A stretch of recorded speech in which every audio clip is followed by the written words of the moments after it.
Is there any indication about why he was at the corner of Parkway and Roundtree Circle last night? We've been getting a little bit of information as to why Councilman Williams was actually riding around in that area. At this time, we are unable to exactly pin down why he was there. But this incident just didn't happen in that area. It started in another location in the county.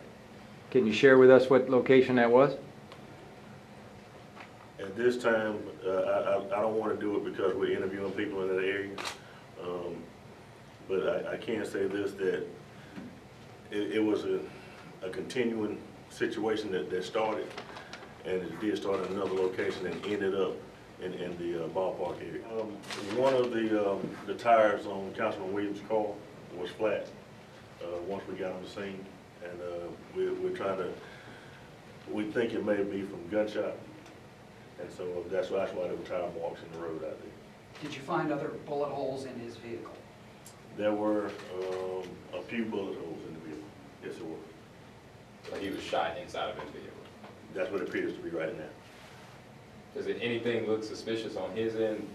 I mean, as to why the motive of this murder or shooting? We don't see anything suspicious as far as Councilman Williams. And I tell you, Councilman Williams was a police officer here in Chester. And I knew him when I first started law enforcement. He's one of the most upstanding citizens in this county. And we are taking this very seriously. But we don't see any foul play as far as Councilman Williams in this incident. Any word on the suspect? Do we have a suspect name? We've got some positive leads on some individuals, and right now we are actively looking for those individuals. Like I said, we have SLED here, we have a fugitive team here, and we are actually looking for these individuals right now. Sheriff, we saw in some video that there were a couple cars towed from the scene. I think a larger pickup truck and a red car. Can you talk about either of those vehicles? It appears that those vehicles may have been involved in this incident. And of course, we had crime scene here, and they processed those vehicles. And we're actually still going through those vehicles now. We've actually sent a lot of evidence to SLED to try to get it processed now. And I've asked for it to be put on the top priority at SLED so we can go ahead and get these items processed. Was that red car Councilman Williams' car? Yes. Your office and Chief Williams' office have said in the past that Roundtree Circle has some crime problems and even has a gang called the Roundtree Circle Boys or Roundtree Gang that is associated with it. Do you believe that there's any gang affiliation with this crime? At this time, I do believe there are individuals that were part of the gang. As far as the motive and the reason why this took place, we can't determine that right now. But again, I will say that this is not going to happen. We are going to continue to work this. We're not going home, and this is a high priority in Chester. And like I said, Councilman Williams is one of the most upstanding citizens in this county. He and I actually belong to the same church, and this is a hard situation for all of us, and it affects all of Chester County. And we're going to do everything we can. Sheriff, I have another follow-up. At this point, maybe how many people you've spoken to, not necessarily suspects or persons of interest, but neighbors, just maybe an idea of how many people you've spoken to in total about this?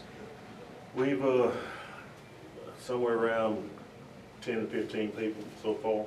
We're asking people to please call in, give us information, even if you don't think it's information. Call and tell us what you saw, what you heard, so that we can try to put this thing together and bring some people to justice. You have those markers, those yellow markers there on the yard there at the corner. Can you say anything about what was found in that yard? Those markers that you saw at the scene were actually where shell casings were found. And like I said again, those shell casings were taken up and sent to SLED for processing. Each one of those markers was a shell casing? Right. Because there were like, what, 15, 20 of them out there, something like that? At least. Can you tell us what caliber they were? At this time, I don't want to release it because the individuals that actually did this, they know what caliber gun they had. And we don't want to jeopardize our investigation. Did the shots come from another vehicle or from a person on foot? We're thinking that at this time it was from another vehicle. Has your investigation been able to ascertain, was Councilman Williams armed at the time? They're still looking into that right now. So I don't- do you know one way or another whether he was able to try and protect himself or return fire? At this time, I don't want to give out too much information because it may jeopardize our investigation. Sheriff, how are you handling this? Well, like I said, I know Councilman Williams, and he and I belong to the same church, and I've known since I was a kid. Councilman Williams was a city police officer who retired from there, and when I got in law enforcement, he was in law enforcement. So he was a mentor to a lot of the guys around here and myself. This is a situation where not only is he a councilman, he's a former police officer, and he's an upstanding citizen in this county. And so this really drives home that we're gonna be out here until we catch who did this. Like I said, I've got other agencies coming in now, and we're actively pursuing these people right now. One more follow-up, if I may. Has Councilman Williams, whether it was yesterday or in the recent future, has he filed any reports with the sheriff's office or the city police about being harassed or having any trouble with these putative gang members or anyone else for that matter? No, we have not got